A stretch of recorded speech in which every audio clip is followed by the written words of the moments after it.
Hi everyone, welcome to our new video series. My name is Jan Gustafsson and I'm thrilled to be reunited with fellow Magnus Carlsen's trainers, seconds, Peter Heine Nielsen, Magnus Carlsen's head coach, and Laurent Fressinet, Magnus Carlsen's French coach, are both here, and we will be going through the World Championship match 2021. Our experiences with it, the games, what we prepared, where we felt things went well, where we felt things didn't go well. Peter, we have different perspectives because we were in different locations. Very much. I'm looking forward to talking to you guys about it because you were in Thailand during all the match and I was in Dubai with Magnus and his non-chess team. So I see some kind of debriefing where we will discuss what was the mood in Dubai, what was happening in the technical department in Thailand, and we got to sort of basically compare notes and get the two kind of inside looks from the match. Very much so. And Laurent, we are actually in your private home. Thanks for having us.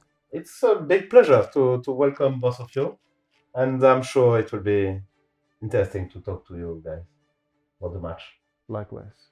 So we hope you guys enjoy the series with our behind the scenes insights. See you then.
Hello everybody, this is Benjámin Gledura, and this is my first Banter Blitz. So, so please bear with me.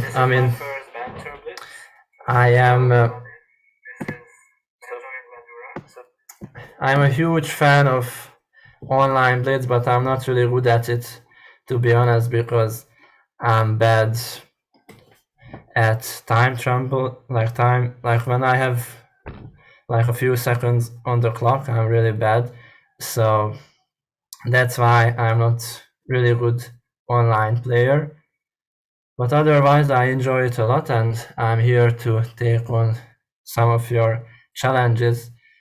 I basically decided to play Banter Blitz with you because I want to share some of my ideas against 1d4 with black, because I made a chessable course, lifetime repertoire, and I suggest that you play the Queen's Gambit accepted.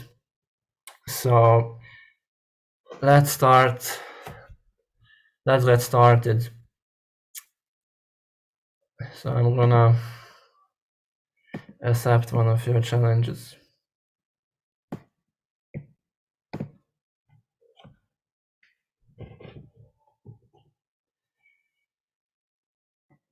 Fitoneger. D4, yeah, D5, C4, D takes C4, this is the Queen's Gambit accepted. Knight C3. Yeah, this move is definitely possible. This is not one of the main moves, but it is still a logical developing move. White can play E4 here, and if I remember this correctly, then I can play E5, and if white takes on E5, then I can trade off the queens and play knight G4 and win back the pawn, and black is completely fine there. Obviously white can play D5, it is a very logical move, and I think I can play B5, right? But if white takes on B5, then I can take on E4, and yeah, it is a double-edged position. But black should be fine here, like I'm threatening to play bishop b4 with a check, and then white has to move its king somewhere. Yes, king f1, logical, and I think I'm gonna just play castle. And then the king on f1 is in trouble. I mean, not in trouble as of right now, but maybe it will be in the future. So knight f3, I just develop, and yes, I defend the e5 pawn, a3. I play bishop c5 to attack the f2 pawn. As bishop e3, good move, takes. And I think I'm gonna just play rook b8, because it is always useful to place your rook on the open file. And if white takes on a7, then I can always take on b2. Maybe it wasn't the best move actually, because maybe white can play a queen c rook b1. Okay, very logical. I think I'm gonna just play bishop a6, why not? Maybe I could play this a little bit better. I believe white has to play a4, or not has to, but maybe that was the best. Because queen d3 steps into knight c5, and that helps me. Okay, so queen e2. I think I can just take on b5. Maybe there is something better, but I like to play solid, logical moves in general. So yeah, I can just take on d5, a free pawn, but still, white is in the game.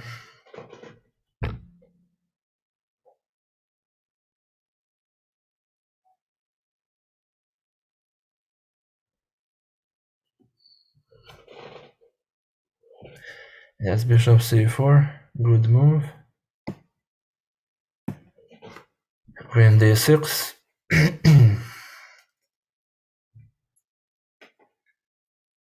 Yes, rook d1 is a very good move.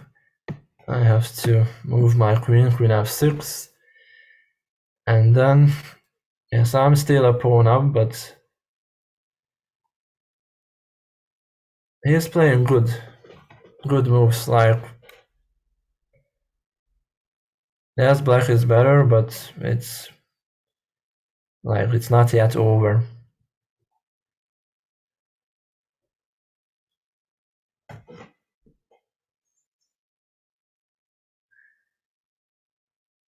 So if white plays b4, then I have knight c3.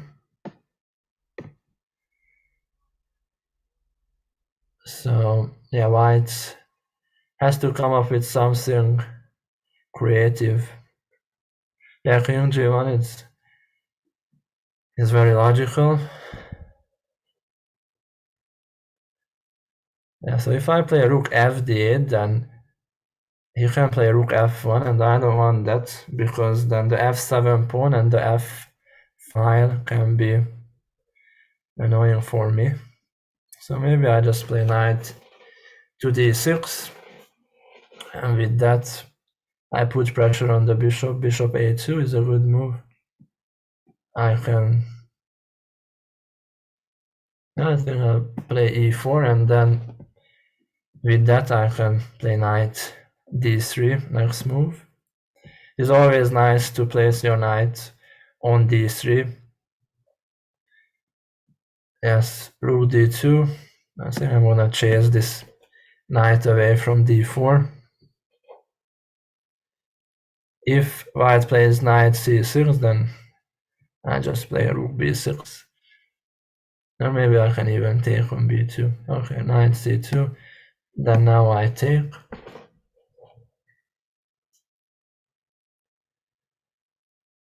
Yes, bishop d5, and now I must be winning, because I have rook b1 check, rook d1, and now I can take, and queen f2 is a checkmate next move. Alright, very good game. I analyzed this line actually in my course, so I'm glad that I got to play this. Alright, let's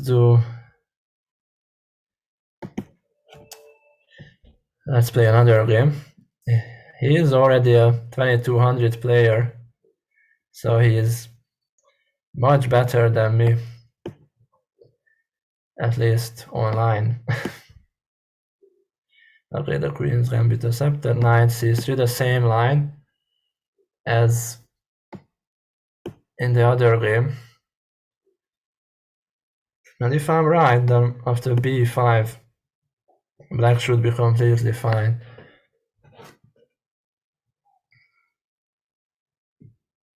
I mean, this is not the only move. Like I could just simply develop with knight bd7, but I think this is the best way to play this line with black. So again, I want to play bishop b4 if white takes on c4. Otherwise, I am a pawn up, knight c3, good move. So now if I play bishop b4, then he has queen a4 check. So that is obviously not ideal. So I'm just gonna take and then play bishop d6. It is a very stable setup. I just want to play castle, and then I think I have the better pawn structure because the d5 pawn is too advanced.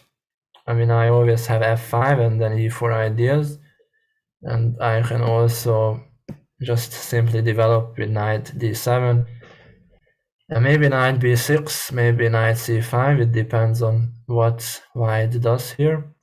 Okay, knight f3, logical. I think I'm gonna win a tempo and play knight b6, but maybe there is something better.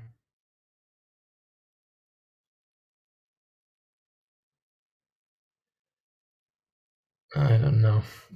It's a good question, but anyway, I'm gonna play knight b6, bishop b3. Perhaps bishop e2 was slightly better for white because now I have bishop a6, and with that I cut white from castling, and that is very unpleasant.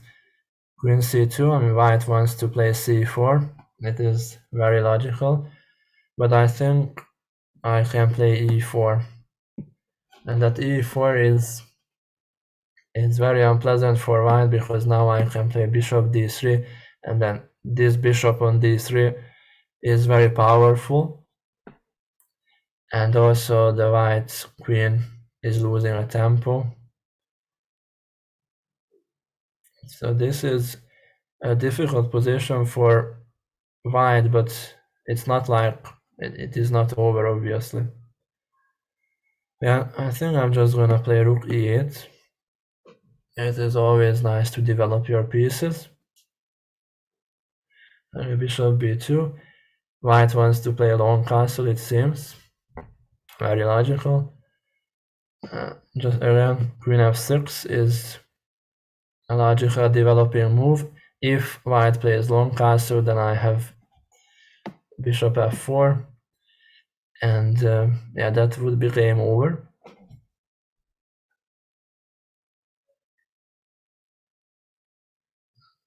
Let's see what he does here. I assume he's gonna play g3 here. And I can always play knight c4 and then get the light squared bishop.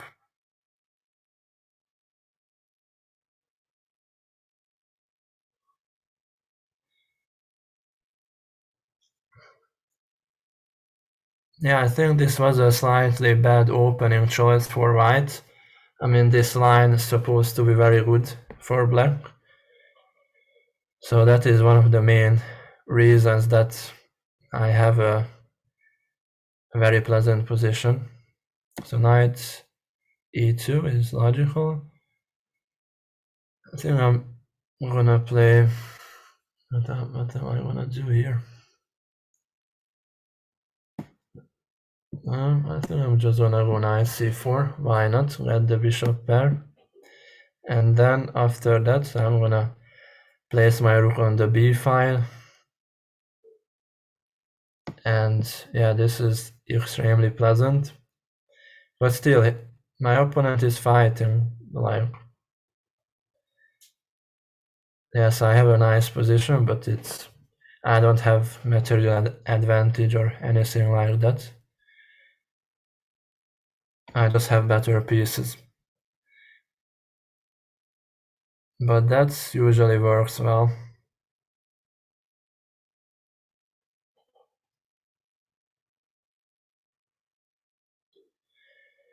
Yes, rook e1, very logical. I mean, white had to get out of this pin on e2. So can I play queen e5 and then some g3? Something has to be working for me here, but I don't quite see it, so I'm just gonna play rook b5 and then win the d5 pawn. Okay, knight d4, I take on d5, and also I'm threatening c5. which is a big threat. I think my opponent will go queen c2, and maybe after bishop d3 he can take on d3 and take on e8, which would be very interesting. But I think I have a better and easier way to play with c5. Or did I blunder? Maybe I blundered queen a4, but I think I was still fine there. Okay, I think I'm gonna play bishop d3, queen c1, very logical. I play c4, and then I don't know, maybe just play h5, h4.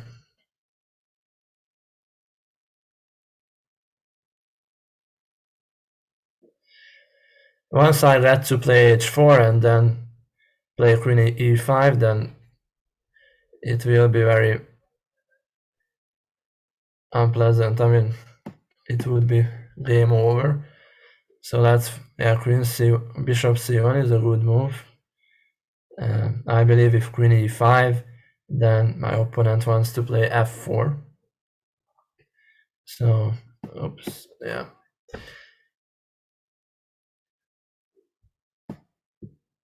Okay, let's collect some material.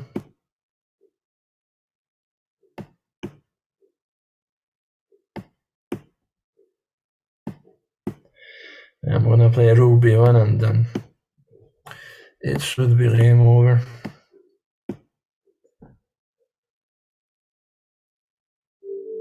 It's a very nice game. Thank you for the game. A dangerous ride. If you could challenge me with 3+2 or some additional time, because I am really bad at 3+0, because I have to talk, I have to also play very fast, and I'm not good at blitz anyway. So it would be nicer if you could challenge me with when you are white and you have, I mean, when you have the white pieces and it's 3+2. d4, d5. Again, thank you for playing the opening that I want to play, because I think the repertoire, the Queen's Gambit accepted repertoire that I made is very good for all kinds of levels. Because usually when you play this opening, you have very easy moves and very logical moves, and that is always nice, that you don't have to like come up with crazy moves or anything like that. Okay, queen a4 is a move that I have never seen before, but still interesting. No, I play knight bd7. Maybe bishop d7 was also very playable. Okay, knight e5. So my opponent pinned my knight. I have to continue the development with bishop d6. And then obviously I want to play castle, and with that I will free my knight from d7. So if he takes on d7, then I just take back with the bishop. Bishop b5 is logical. I think I can just play castle. And yeah, if we trade off the pieces on d7, that should be very good for me, because I have the better development here. f4, wow, that's an interesting move. It is also logical because white wants to stabilize the e5 knight. So how can I play this? I can obviously play knight b6, and with that I would win a tempo. I can also just play c takes d4, and then let's see what he does here, or she, I don't know.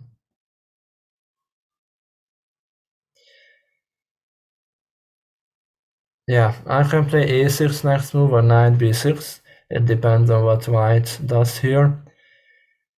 I expect queen takes e takes d4 here. Queen takes d4 would be a slightly strange move, but it is possible as well.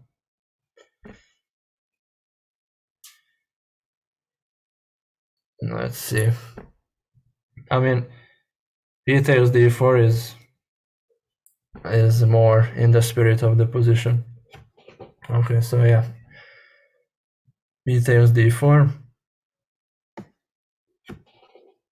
I play knight b6 and then try to develop. Maybe there was something easier. Maybe a6 was easier, but I just want to win the tempo on the queen.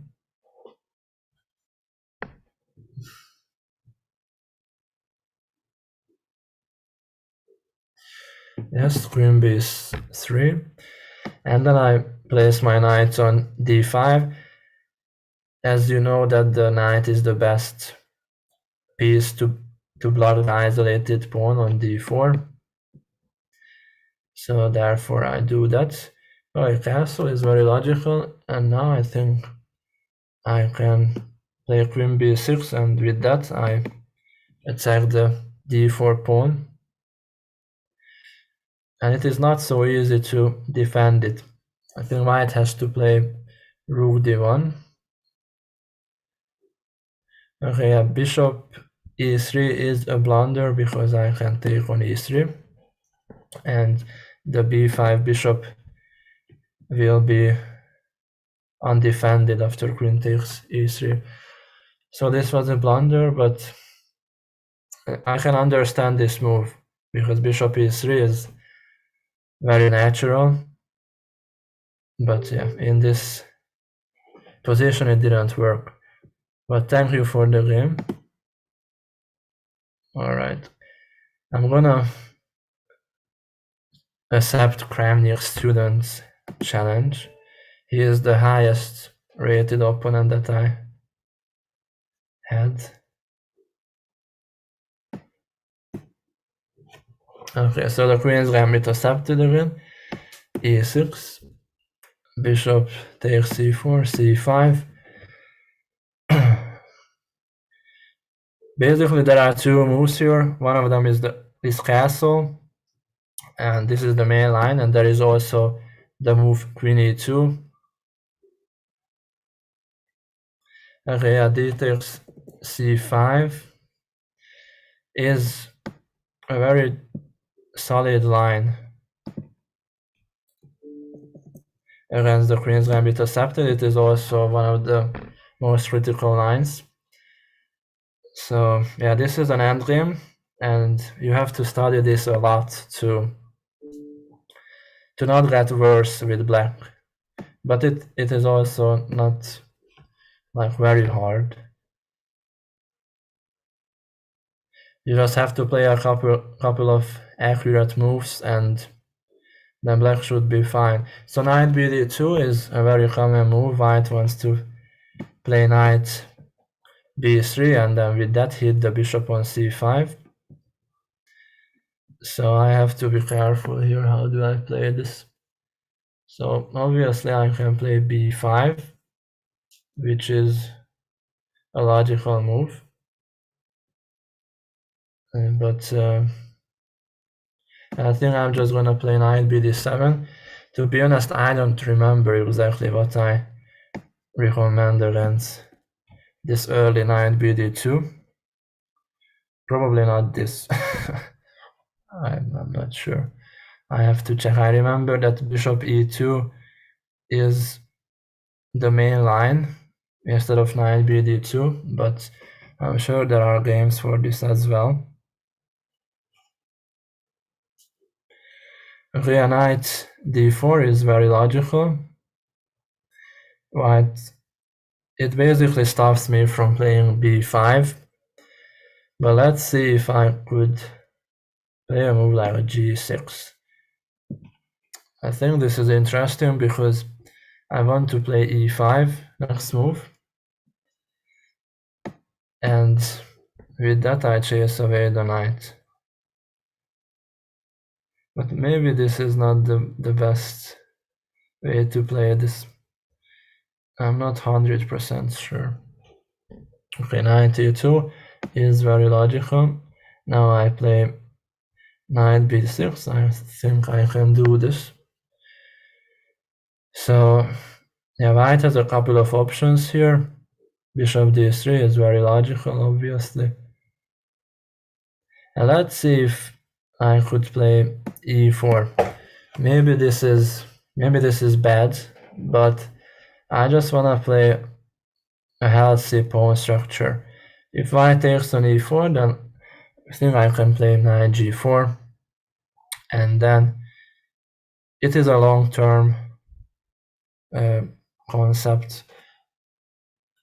It can be completely bad, I'm not sure. F takes e4 is a very, I think that's the most natural move in this position. But yeah, bishop c2 as well. So now I have to develop, because otherwise, what do I want? So where do I develop my pieces? Probably to d7. I could obviously take on f3 as well, but yeah, maybe let's just keep it simple with bishop d7. I have a feeling this was not the best move. But still, I connect my rooks and I want to play rook c8 or rook d8. Okay, knight d4 is very logical. Now I play rook a c8. Bishop b3. Logical move to get out of the c file. And now I just develop my pieces. Rook f hd8. Bishop d2, and I play knight c4. It is important not to let bishop a5 to happen, because that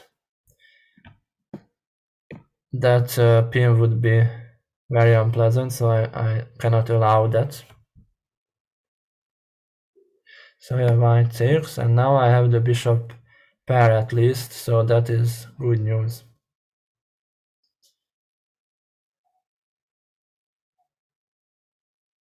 Let's see what white does here. He's a good player. It is not an easy game at all. I have to think, and I think I'm a little bit better here, but white has a stable position. I expect the move b3.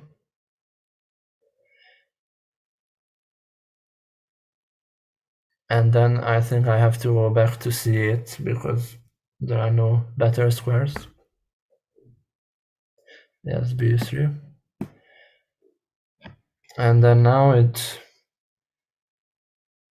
yeah, bishop a5, exactly. Yeah, this is what I was thinking about. And now he has to come up with a plan.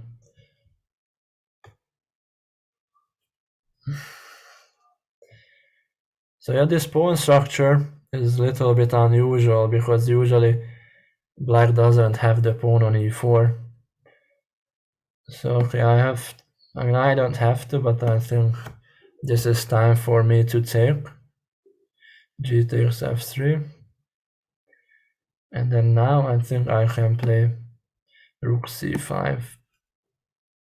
And with that I hit the bishop.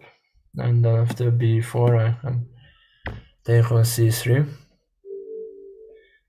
Okay, thank you for the game. It was really good. It was a real tough game. All right. Let's play another one.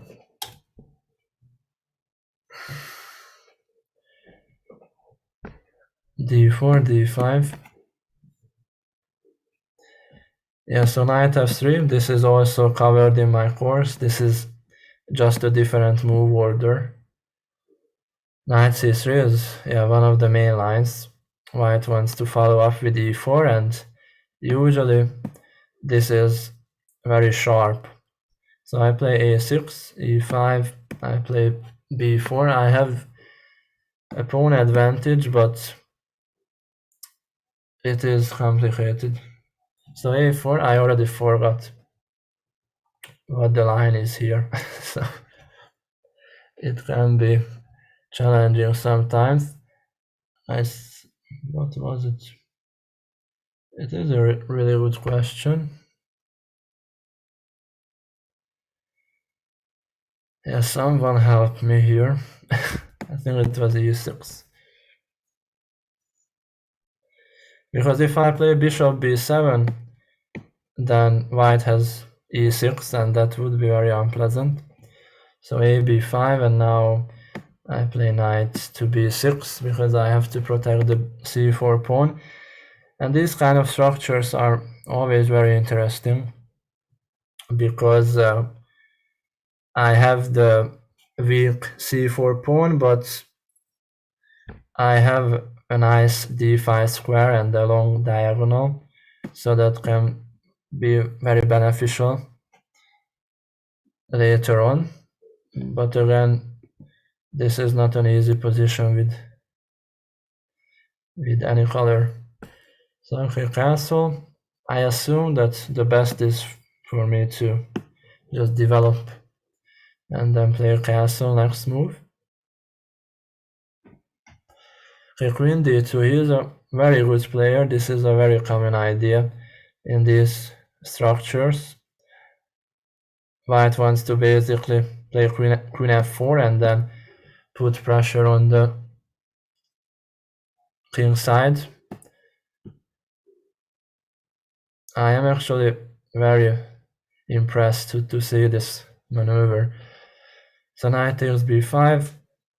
Okay, I think I'm just gonna play castle because as of right now, white doesn't have like very serious threats, but still, this maneuver with queen d2, I assume that he played queen d2 to play queen f4 and then play queen g4, and with that put pressure on the g7 pawn with ideas like bishop h6 later. And yeah, this is a nice maneuver. So I have to come up with something good here, and my time is ticking. So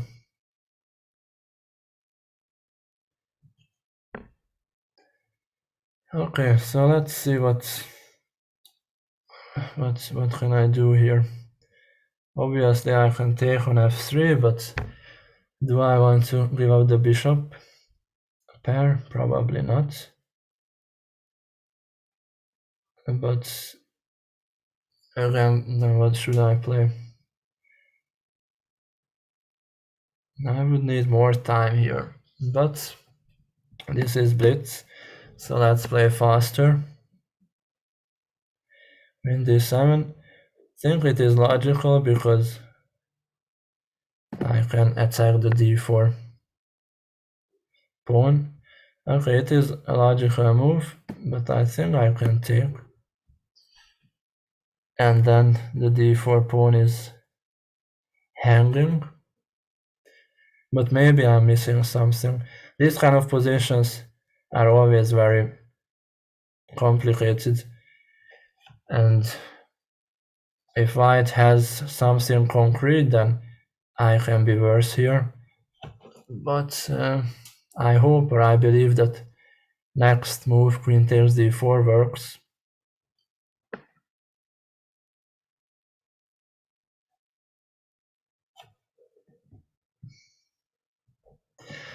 Let's see what he does here. He is up on time. Actually, he has a huge time advantage. That is why I am not a good a blitz player, because I often think a lot in critical positions. Okay, bishop e4. So I assume if I take on e5, then he wants bishop f4, so I'm just gonna develop and see what happens.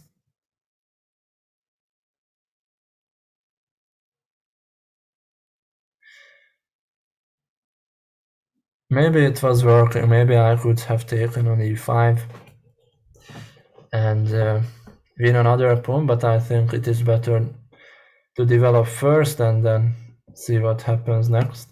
Okay, now I'm gonna take, I think.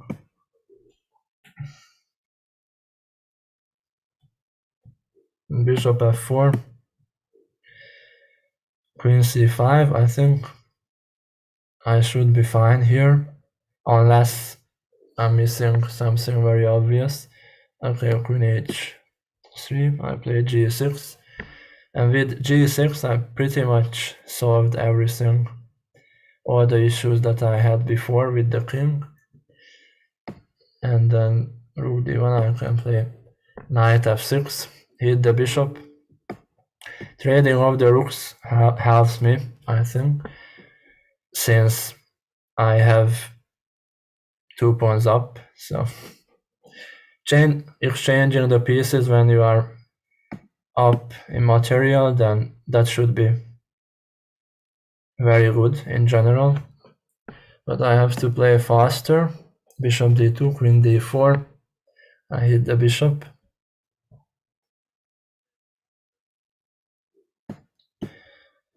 Okay, very logical moves, I think.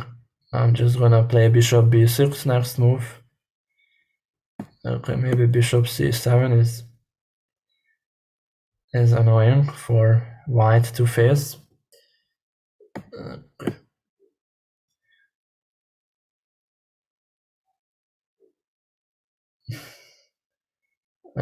I feel like I'm completely winning somehow, but I'm just gonna play it safe. Maybe queen e5. But then he's gonna play king f1, and that's... I mean, it is not over. I have 11 seconds, and yeah. Maybe I will trade off the queens. That's the easy. I mean, this is not the best for sure, but maybe this is the easiest.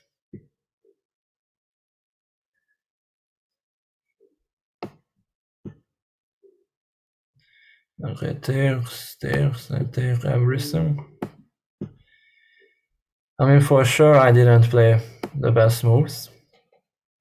I can tell you that, but still now I take on c3, and that should be enough, because now I can always play c3, and I have a defended pass pawn, and I will just walk. I will just improve my king, and that should do.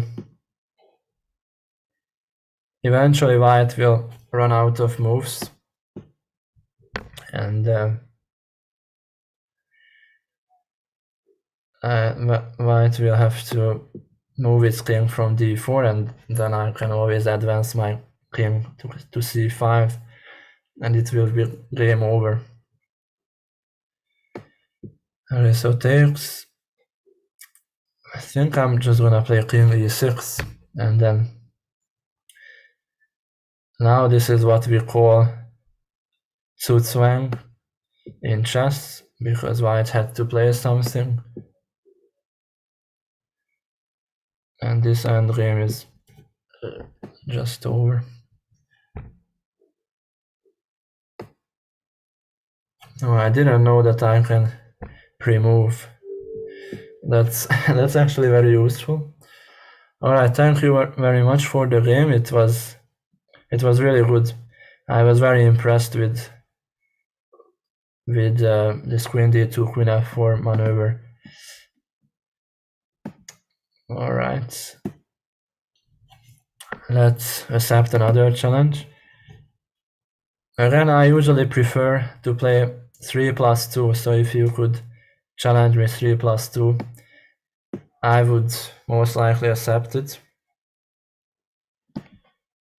So the Queen's Gambit again, Queen's Gambit accepted.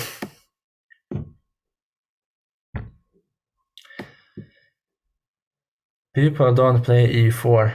3e4 is the sharpest line against the Queen's Gambit accepted, and I think that is the reason why grandmasters and super grandmasters stopped playing the Queen's Gambit accepted because of 3e4. Okay, so Queen e2 is one of the main lines. I play b5, and after that I develop my bishop to b7. It is, or should I play knight bd7 first? I'm not 100% sure. Yeah, maybe knight bd7. Maybe I am mistaken. Probably it was bishop b7. But anyway, it is the same, because this is the usual setup that you want to have in the Queen's Gambit accepted. Knight bd7, bishop b7, and then it gives you flexibility in the position because you have the bishop on the long diagonal, the knight on d7, which defends the c5 pawn. So yeah, rook d1, it is very logical. I think I'm just gonna develop my queen to c7. It is hard to say if queen c7 is a good move or not, because sometimes when white plays bishop d2 and rook a c1, then the queen on c7 could be in trouble. a3, I think bishop d6 is a logical move. Now you can see that I have the bishops on the, one of them is on the long diagonal, but also the other bishop on d6 is facing the h2 pawn and the king in general. Oof, yeah, I'm not sure if that was a good move. I'm afraid it was not.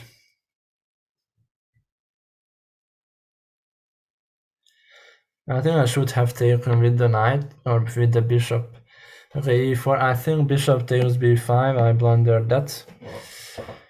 So that would have been very, very unpleasant. Probably I would have been lost. So e4, the question is, can I play castle and e5, bishop takes f3, and then e takes, yeah, I think that works out well, so I'm just gonna play that. Because otherwise I would have, if I don't play castle, then I should have played something with like knight bd7 or bishop e7 or something like that, and that wouldn't be the best. So if e5, bishop takes f3 works, then I am more than happy. Okay, b4 is very logical. I think I'm just gonna take this bishop, and then again I have the bishop pair, and that is usually very useful when you have the bishop pair. So yeah, rook takes d3 is also possible. Let's see, what can I do here? I think I can play knight g4, which is a very common move in these kind of positions, because obviously I threaten to take on h2, but not only that, if white plays h3, then I can play knight to e5, and the knight on e5 is usually a very, very good piece. So bishop b2, interesting. So if I take on h2, what happens then? I think I can just take. I don't know if it was a blunder or it was a sacrifice. Because sometimes you can sacrifice the h2 pawn to get some development advantage or some initiative. But I don't think that it works well here.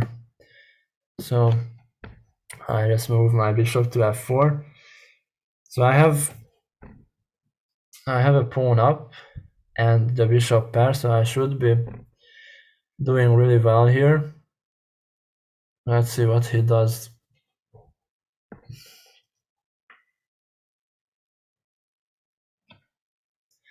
He probably blundered the h2 pawn.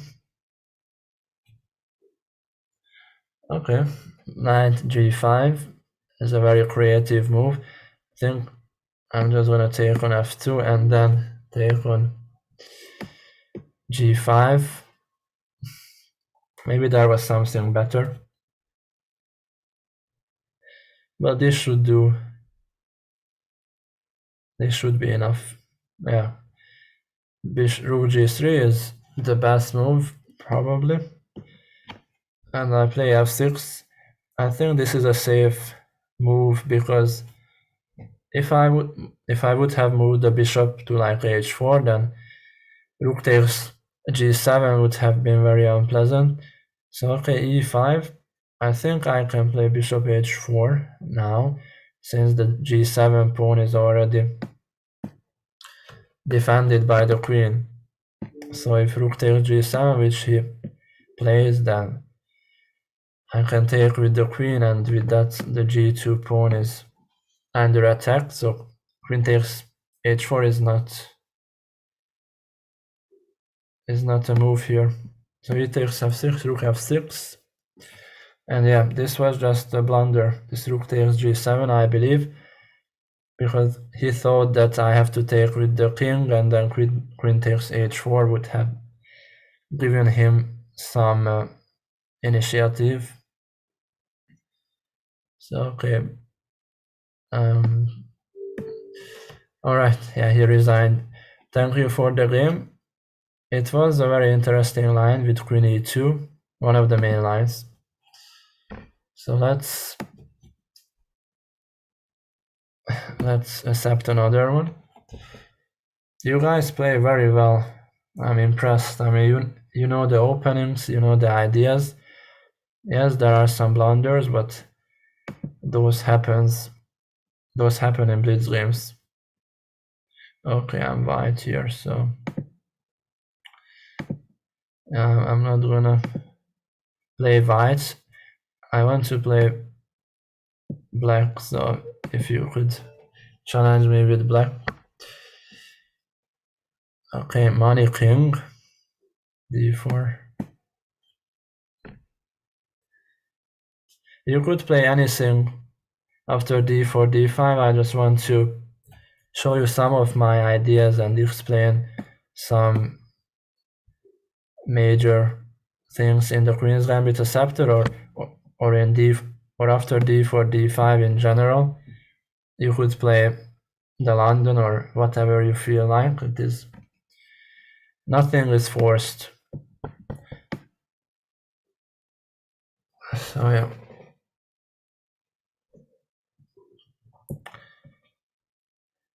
Yeah, this is what I call the classical Queen's Gambit Accepted. So knight c3. Yeah, it is a slightly different move order. Usually white plays castle first and then develops the knight, but I can play a6. This is why the Queen's Gambit Accepted is very good, I believe, because you have very easy moves to remember. So you usually play a6, and a4 is one of the main lines because white wants to, basically white stops black from playing b5, which is usually the way to play. but with this a4 move, I usually have the b4 square for my knight. So I'm gonna do that. It is usually very complicated. This is the isolated pawn structure. Okay, the move queen d3 is probably not a right move because it steps into knight b4, which is yeah, I wanted to play that anyway. So you have to start with queen a2 and then rook d1 first, because it only has black. The bishop g5, very logical. I just play h6. Let's see what he does here. He can take on f6 or play bishop h4. It depends. Yeah, bishop h4 is one way to play this. Now I play bishop d7, and you can see that my knight on b4 is very well placed, because usually in these isolated pawn structure positions, white wants to play d5 sooner or later, and the knight on b4 keeps an eye on the d5 square, and it helps black a great deal. So the move rook e8 is, I believe, very useful, because if white plays d5, then after e takes d5, the e file would be open. Okay, so I have to play faster. Knight e5, rook c8. It is also logical, I believe, because the c file is half open. So now I'm gonna play knight fd5. It is also a very natural move, I think, and also very common in these kind of positions, because I want to trade off the dark squared bishops, and also I am asking some questions like what happens if I take on c3, and then the a4 pawn would be under attack. So bishop g3, it is one of the best moves, I think. So I take, and then I will play knight d5. Can I mean, if I do this now, then I have to do it. So maybe I shouldn't have taken on c3. That was probably a slight mistake. Let's see what he does here. I mean, I'm sure that it was a mistake. Knight takes c3, but usually it is a move that you want to be considering, at least. So queen h5 is a good move, because now maybe I am in trouble. I mean, I have to see what happens here. Okay, I have to play rook f8 to defend the f7 pawn. Yeah, this was a mistake, obviously. Knight takes c3, but mistakes happen. Okay, yeah, rook d3 is logical. I think I'm gonna take the pawn, because why not? If someone gives you a pawn, then take it. But also the move rook d3 can be very dangerous, because if white can attack my king side, then the rook can be very dangerous on the third rank. So bishop f6, maybe it is not the best move, but let's see what happens. Takes. So now I am a pawn up, but maybe white has something concrete. Yes, I'm afraid. Yes, this works. Yeah, that is quite unpleasant, because I don't have time, and I have to think, yes, this was again a blunder by me. So what should I do here? Yes, no time, no position. Maybe I wanna take on c3, I don't know what to do. But yeah, this was just a bad game. I had to think too much, and yeah, I blundered some things. It happens. Maybe this is going to be my first lost game.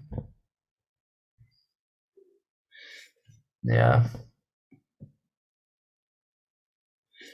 This is unpleasant. I mean, not unpleasant, I'm completely lost.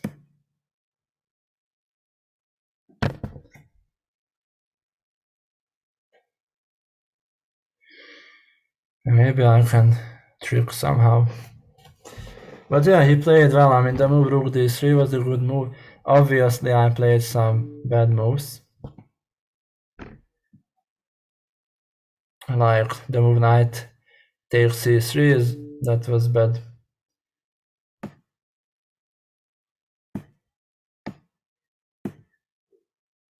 Yeah, king f7, I mean, it has to be completely lost, but yeah, I'll try.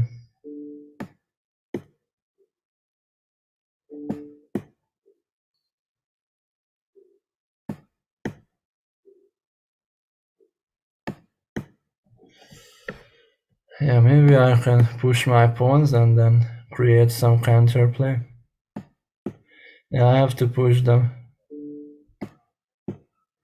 I have no other choice. And just hope for the best. But yeah, obviously I'm completely lost, so.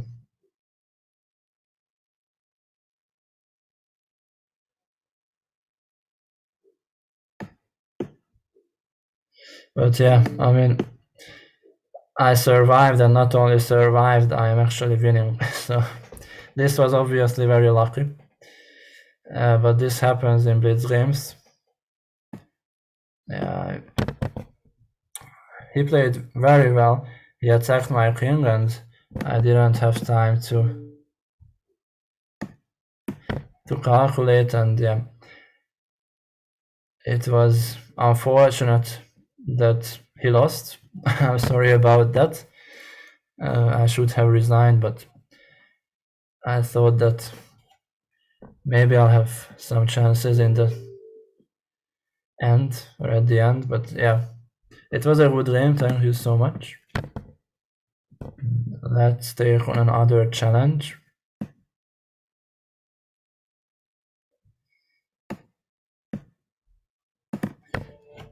All right, Mert. d4, d5. The Queen's Gambit. Yes, so the move e4. This is one of the main lines of the Queen's Gambit accepted, and it is usually very sharp. I suggest the move b5 against it. And yes, a4 is the main line. There are many possibilities for white here. Knight c3 is one of the main moves. ab5 is the most critical. And I suggest the move queen b6. There is also a move a6. And that was really popular some years ago. But nowadays, this is what everyone plays. Bishop takes e5, bishop f4, this is the best line. And now I have, there is no way to stop knight c7, but this is the theory. If you watch my Chessable course, then you will learn a lot about this, because I cover this position in great detail. I made like a 2 hours video about this line, and it is very complicated, but it is extremely fun. it is fun to play and fun to analyze. So it is a complete mess, obviously.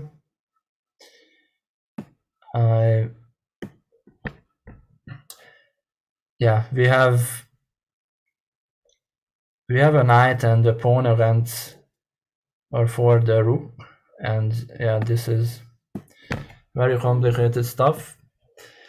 I believe this was the game between Aronian played this with white either against Nakamura or Dominguez. I mean, Aronian knows this very well.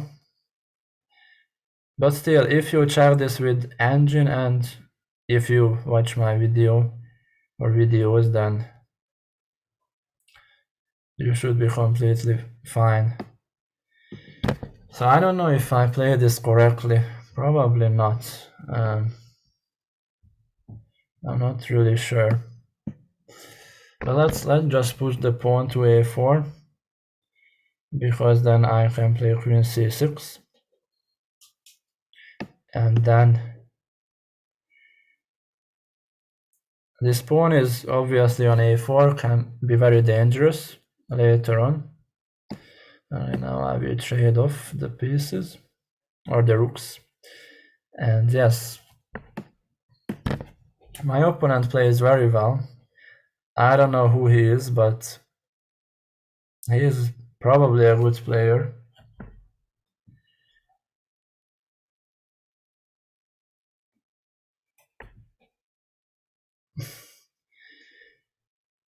So I don't have time to explain much about this position because it is so complex, but still, if you watch my course or go through my notes in my course on Chessable, then you will know much more about this. And if you are interested in crazy positions or positional positions, I mean that like solid and logical positions, then you should definitely check my course out, because I analyze a lot of things that would fit your repertoire or style. So yeah, I'm offering to exchange queens. I'm not 100% sure if it is good for me or not, but since I have I have a bad king on d8, and I think this benefits me. So now I have to transfer my knight probably to b3, but how do I transfer it to b3? That's a really good question. Also, I could play b4 sometimes. Yeah, I have to think this through. This is a very complicated middle or end game, yeah. And yes, he plays good moves.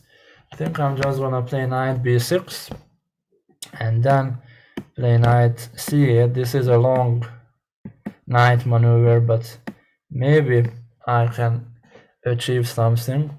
It is also a very slow position, like you don't have to hurry with anything. The rook on a1 is kind of out of the game. I mean, it doesn't do much on a1, and the question is, can white somehow make it work? So yeah, so it is not easy because he plays really well. I mean, I really don't know who this guy is, but I assume that he is much better than this 2000 Blitz rating. So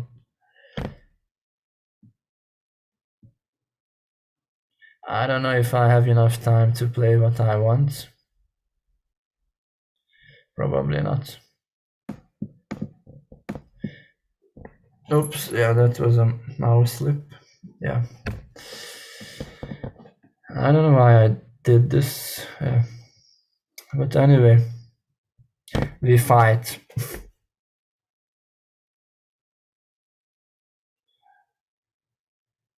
Maybe I can play b4 if he takes on g6. But I mean, I should be lost here.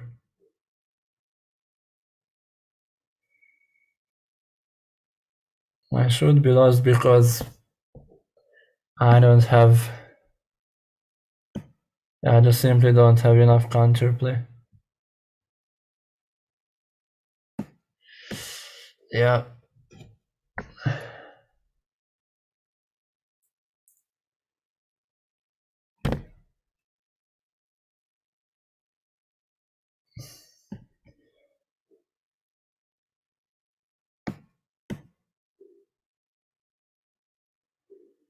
Yeah, I mean, he plays good moves. It is hard to play against people who play good moves in general. But okay, the game is not over. I fight, and it seems like that I achieved something with the c2 pawn. So knight b3.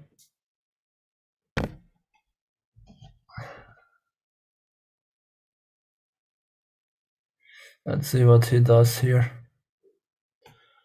Rook a5. That is very creative. Then I can take on b4, and with that, white has some issues.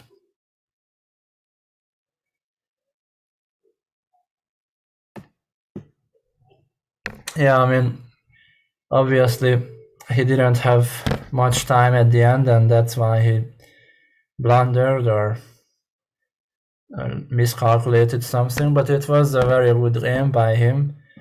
He played very logical and good moves.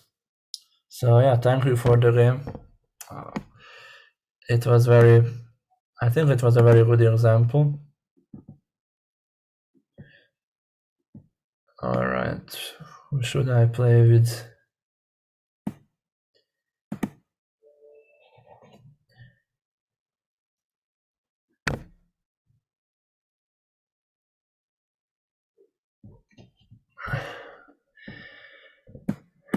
I don't dare to pronounce his name because it is very complicated.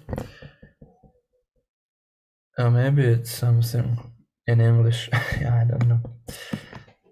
So anyway, the Queen's Gambit accepted again, and this is the classical line. In the previous game, you could see that we played the sharpest line with 3e4, and that is usually very complicated. I actually played against a super grandmaster Yu Yang recently,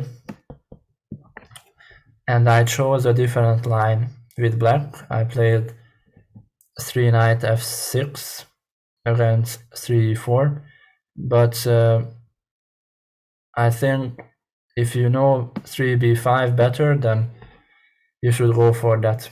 I just wanted to surprise him, and it worked out very well because I had a really good position. So anyway, back to the game. Queen c2 is not a move that I see often in this kind of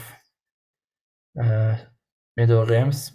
I think I can just take on f3, and with that I make doubled pawns for white, and that is usually not what white wants.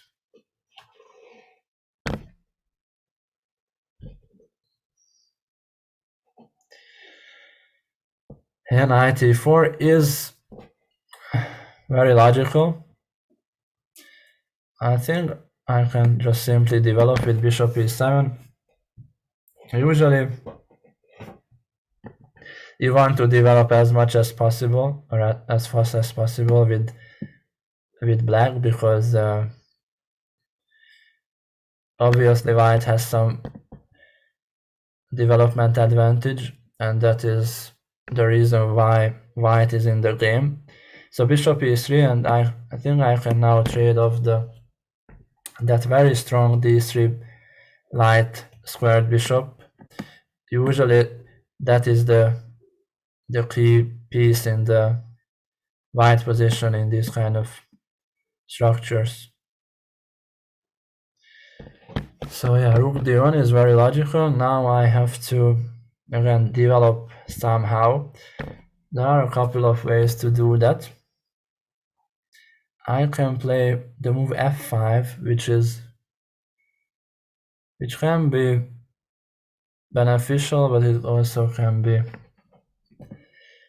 a little bit shaky. So I don't know if that is good or not. I just play knight c6 with the idea of knight to b4, and if white let me do this, then yeah, black is very fine here, because I want to play knight to d5, and again the best piece to block the isolated pawn is the knight. So I just do this. Chess is very simple sometimes, but sometimes it can be also complicated. So a4 is a logical move, but I think I can just take it and then develop my rook to the open file, because yeah, I mean, I just simply want to put pressure on the b2 pawn. Rook d2, but now I think I can play the move f5, which not only attacks the e4 knight, but also I can play f4 next move. So that is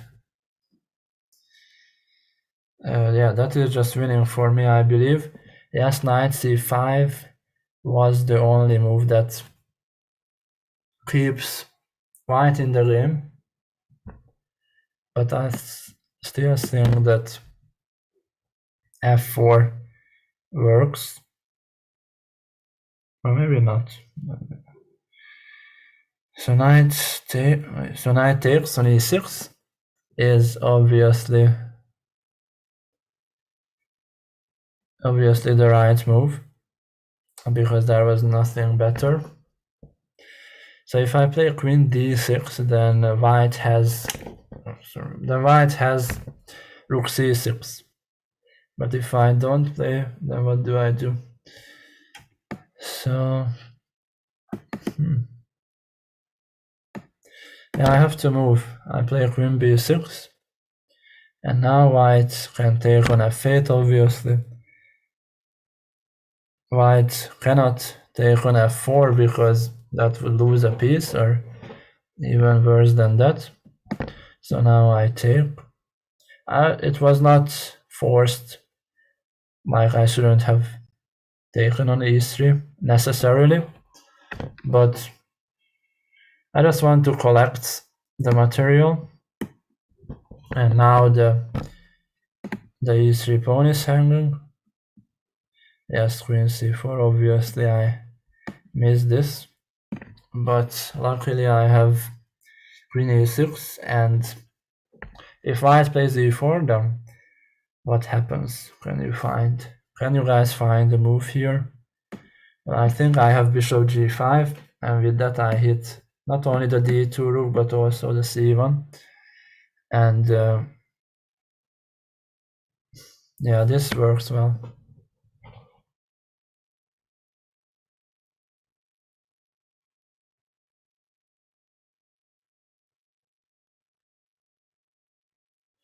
So let's see what he does here. Okay, bishop rook g2. Yes, I collect the material. Bishop takes c1.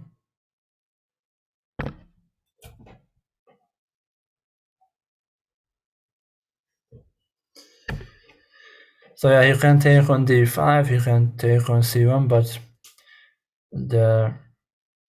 if he takes on d5 with the pawn, then I can leave a checkmate on e1, so that would not be very wise of him. But still it's nothing that white can do here that would save the game. So knight f4, I hit the rook, and also I create some threats.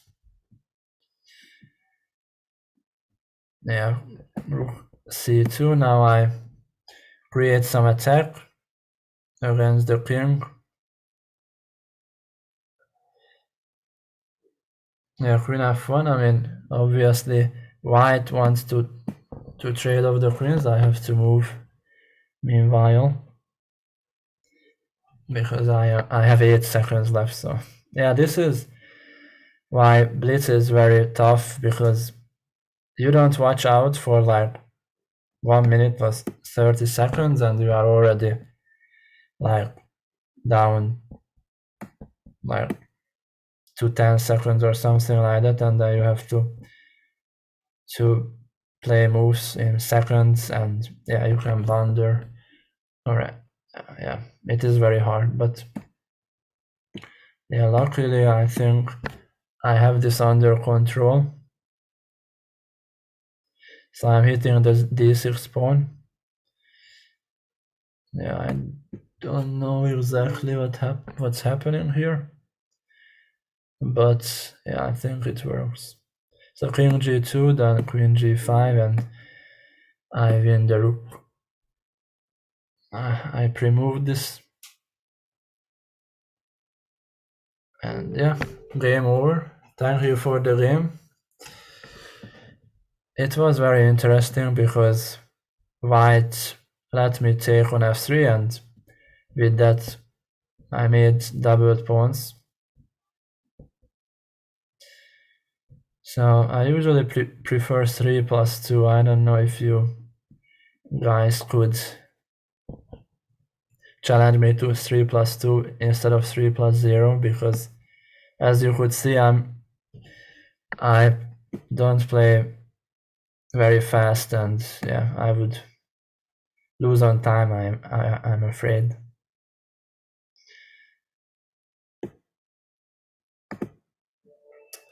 So let's see, Shadow Mates, let's see if he's here. He sent me the challenge quite a while ago, so, but yes, he is here.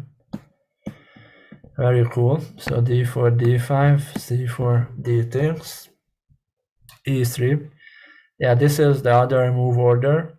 It is basically the same as knight f3, because white has to take on, yeah, okay. I wanted to say that white has to take on c4, but white doesn't, because queen a4 is another move. I'm trying to think if c6 is a move or knight c6. Probably knight c6 was the move. I could not recall it very fast, so yeah, I'm just gonna develop and play healthy moves. I believe that I have this in my course or something very similar that would transpose to this, but I usually recommend the move knight c6 against moves like queen a4, but yeah, I didn't want to play it sharp.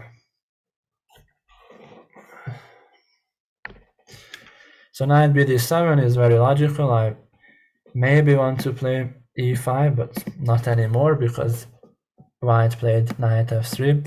So I just follow up with e6 and yeah, just play natural moves. I want to play bishop e7 and then castle.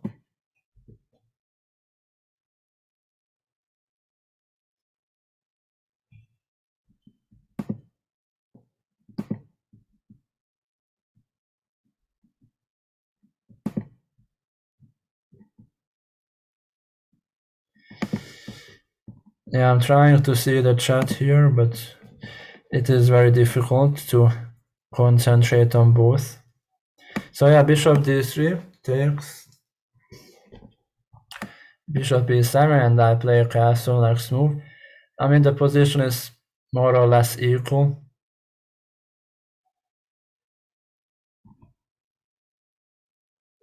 but let's see how he plays this. I mean, he can obviously play e4. That's one of the main ideas of these positions. So yeah, knight c4. Should I play c5 or is that too drawish?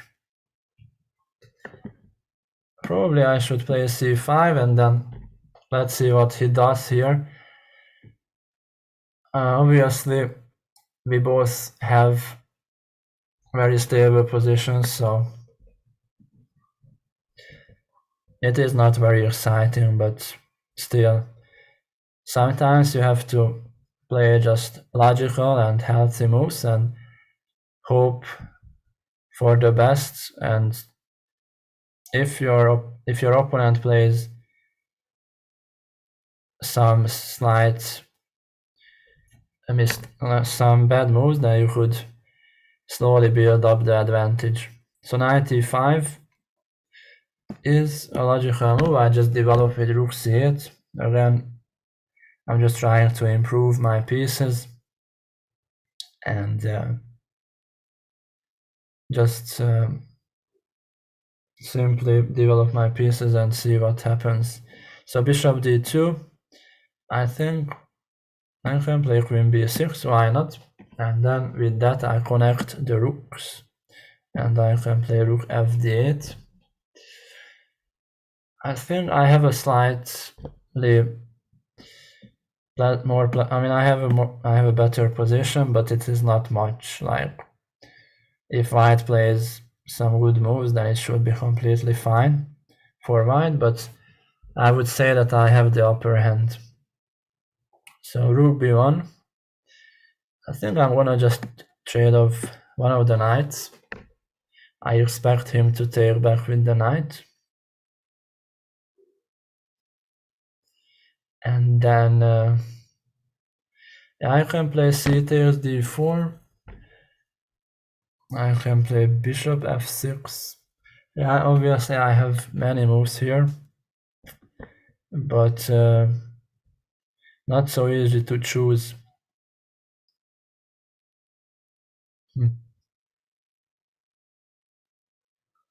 Let's see.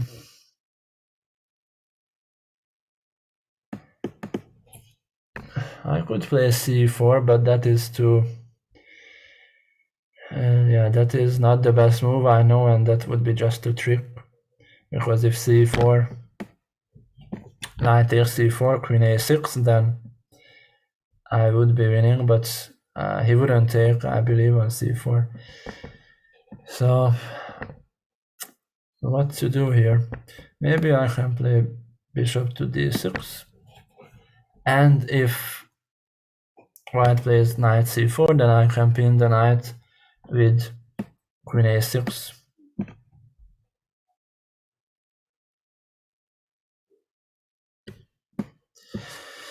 So yeah, luckily I have this pin, otherwise I wouldn't have anything.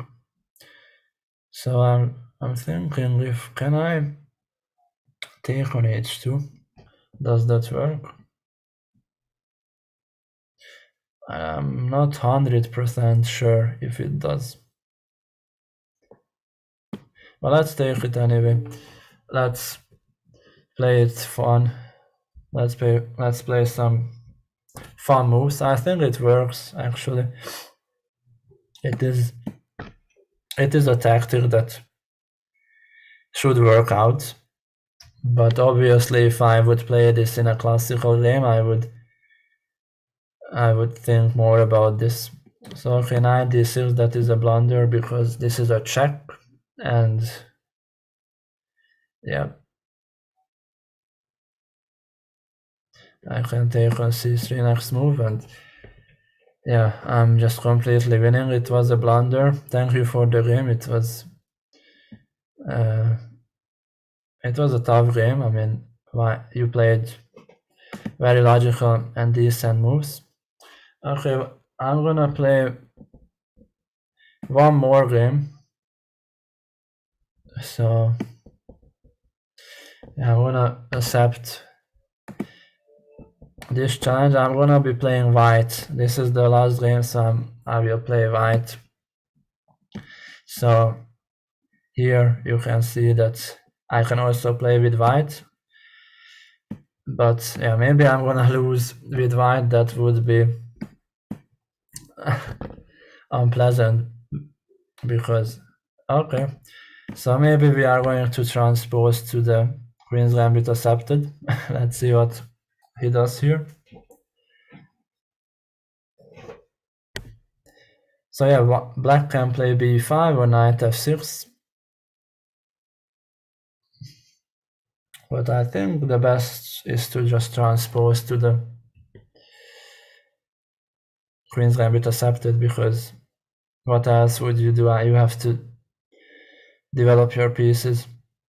b5 is an interesting opening, but objectively I think white is better there. Like b5, okay, yeah, this is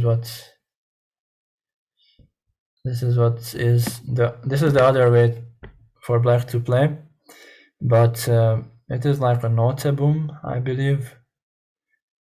I'm not exactly sure how it's called, but anyway, yeah, I have to take on b5 and then weaken the pawn structure. And if white takes, yeah, if white takes on b3, then I can always take on b5 with a check, and that is very important. So yeah, white takes, and yeah, if white plays the move c3, then I could have taken on b5. So yeah, this is always better for white. When it is nothing crazy, but this is a very stable advantage. I play queen e2 and then rook fb1, because yeah, the rooks are very well placed on the a and b files. I play bishop a6 because trading of the bishops is actually pretty useful for white, because the bishop on b7 can be dangerous on the long diagonal. I play knight e5. Usually the knight on e5 stands very well. Knight to d5, so yeah, knight c3 is a threat. So I have to watch out for that. So yeah, let's see what is our next move. So I can play knight e4. I'm just trying to think if there is anything better or if I'm missing something, but I believe knight e4 works, because f5, then I can take on b7 and queen b7. Oh, actually he played f5, okay. So I take, and yeah, he has to take back, and I play knight c5. Very important that it is a tempo, because knight c3 does not work out.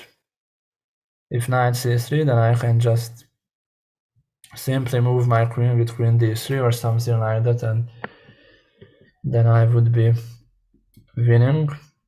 So yeah, queen e7 had to be played, and I think I'm just gonna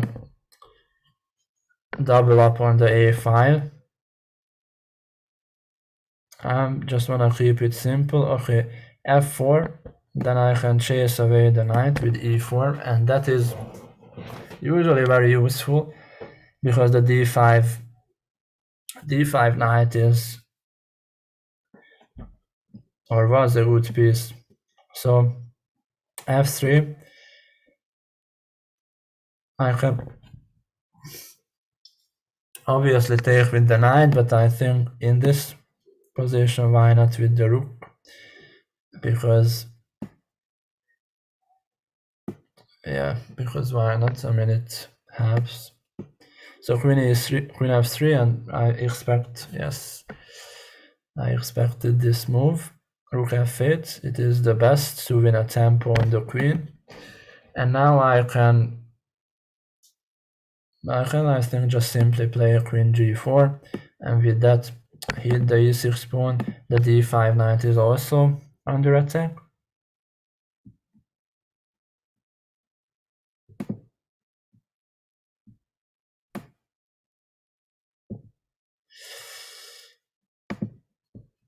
Yeah, I was trying to read the chat, but yeah, it's not so easy. So yeah, knight f4 was the best move for sure. So what should I do now? Obviously, I can play the move g3, which would chase away the knight, but then he has the move h5, which is maybe unpleasant. So I think I'm just gonna play the move h4, and let's see what he does. Queen g5. Oh yeah, this was not the right way to play for me. I blundered that he has knight e2 check at the end. But anyway, let's play this endgame. I think I'm still better there because of concrete reasons. But this was definitely not the way for me to play. I mean, h4 was a bad move. So yeah, I'm gonna pre-move queen takes, or h takes g5. Okay, he blundered the queen. I was expecting obviously queen takes g5 and then h takes g5, knight takes d4, and I would have gone rook d1 and I hit the knight on d4, and then with that the e6 pawn would have been weak. So yeah, I think this is it. Thank you so much for the games. I enjoyed them a lot. I've never played this Banter Blitz. I rarely play online games, so thank you for the games. I hope you liked them. And yeah, if you want to check out my course on Chessable, I explain everything in a great deal. Really, I worked a lot, and it is like 23 hours. I have like 23 hours of videos there. So yeah, it's a lot and it is good. So check it out. I think you would benefit. I mean, it would benefit your opening, it would benefit your chess, and yeah, you could improve. So yeah, see you and have a nice evening or day.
What I cover in this mini repertoire. After d4, d5, I cover some of the sidelines here. First of all, I cover the move e4, which is the Blackmore-Demer Gambit. I cover the move bishop g5, which is called the Hudson attack. I also cover the move knight c3, knight f6, and after that I cover two moves here. One of them is bishop f4, which is the Jobava London. It is an extremely popular sideline. I cover the move bishop g5 as well, which is the Veresov attack. There is the move knight f3, of course. I analyze knight f6, and then here there are several moves for white. One of them is the move g3, which is pretty popular nowadays, as Magnus Carlsen won a game against Jan Nepomniachtchi in the recent World Championship match in game 6, and after that people started to play this more. I recommend the bishop f5 setup against this. There is the move bishop g5, which is called the Torah attack. White wants to take on f6 and with that make doubled pawns for black. I also analyzed the bishop f4 move as well. This is one of the most famous sidelines ever, the London system. I suggest that you play c5, e6 against the London. I cover some of the main moves here as well. And of course the 3c4, d takes c4. White would transpose to the main lines with e3. But here I analyze two sidelines as well, knight a3 and then the move g3. These are interesting moves, but I believe black is doing really well against them. So now let's take a look at the move 2c4, d takes c4, and this is the initial position of the Queen's Gambit accepted. There are two main moves here, well, three, but basically two.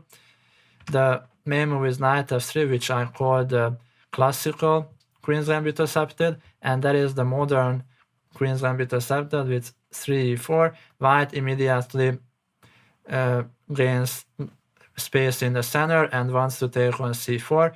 It is the sharpest line against the Queen's Gambit accepted. I recommend the move b5, which is a very direct line, and I cover some of the ideas here as well. The move 3e3 is going to be the same as the move 3 knight f3, because 3 knight f3 we play knight f6, e3 e6, bishop takes c4 and c5, and if white would start with 3 e3, then we would play knight f6, bishop takes c4, e6, and white has no better option than knight f3, and which transposes to the main lines. So let's look at that. White castles and we play a6. This is basically the initial position of the classical Queen's Gambit accepted. White has many moves here, but I cover two moves here. I cover many more moves in the main course. So here I cover the move bishop e2 and the move rook e1. The move bishop e2 has basically one idea, is that it steps out of the b5 tempo. The move rook e1 has two ideas, I believe. One of them is that white wants to hide its bishop on f1, and the second is that the rook on e1 helps white to play e4. So I hope you will like this mini repertoire. I would strongly recommend you that you check my main course out, because you will learn much more in that course than here. But if you like this video